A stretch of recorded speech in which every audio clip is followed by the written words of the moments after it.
Arriver à s'écouter. Monsieur le Président, Madame la Ministre, Mesdames et Messieurs les sénateurs, chers collègues.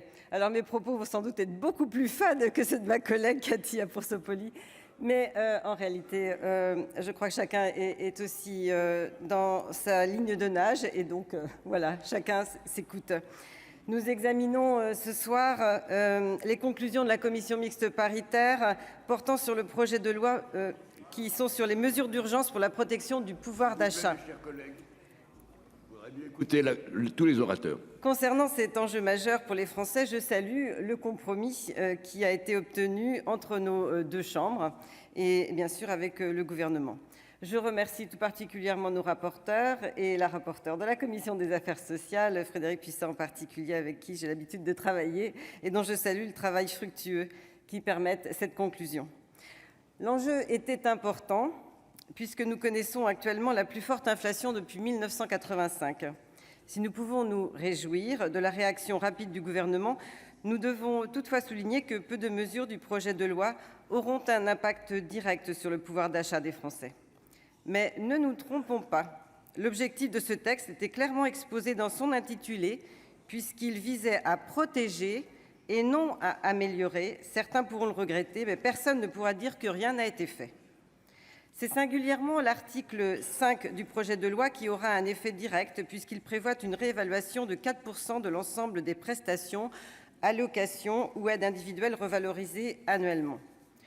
Le coût estimé de cette opération est de l'ordre de 4,6 milliards d'euros pour la sécurité sociale, je tiens à le préciser, et de 2 milliards d'euros pour l'État et les collectivités territoriales en 2022 et 2023. Le travail de la commission mixte paritaire sur l'article 1er est à saluer.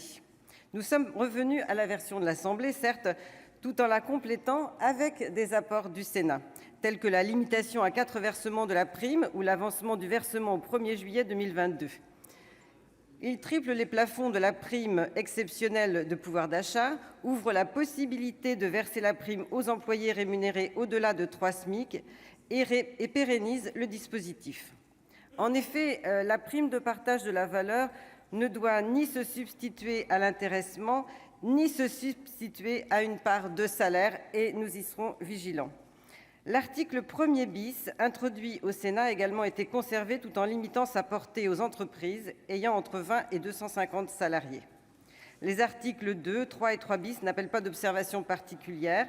Concernant l'article 4, un désaccord existait entre notre rapporteur et le gouvernement. Nous attendions en première lecture les explications de chacun pour nous positionner et nous avons finalement suivi l'avis de notre commission.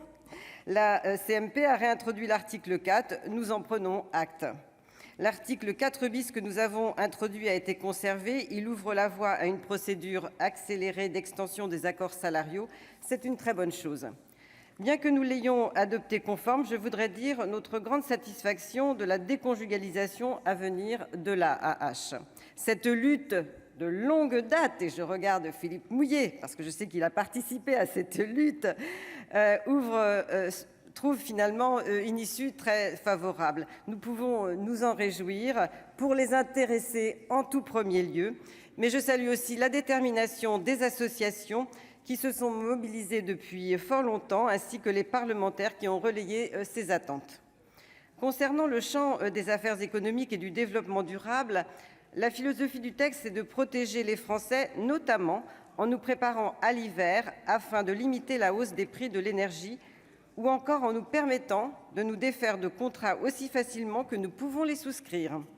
En premier lieu, nous pouvons nous féliciter du plafonnement de droit commun des loyers des particuliers, de la modulation à 2,5% pour les collectivités ultramarines et à 1,5% pour la collectivité de Corse.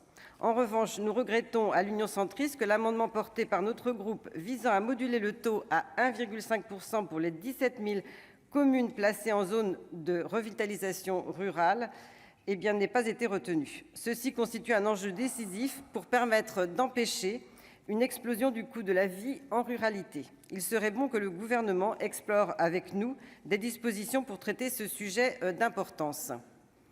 Concernant le plafonnement des loyers commerciaux à 3,5% issu d'un amendement déposé par le groupe RDPI, nous partagions l'objectif avec une rédaction différente, mais nous saluons l'adoption. Concernant la souveraineté énergétique, les mesures adoptées vont dans le bon sens au regard de l'urgence qui est la nôtre, mais la question de l'indépendance reste ouverte et nous devons la traiter rapidement.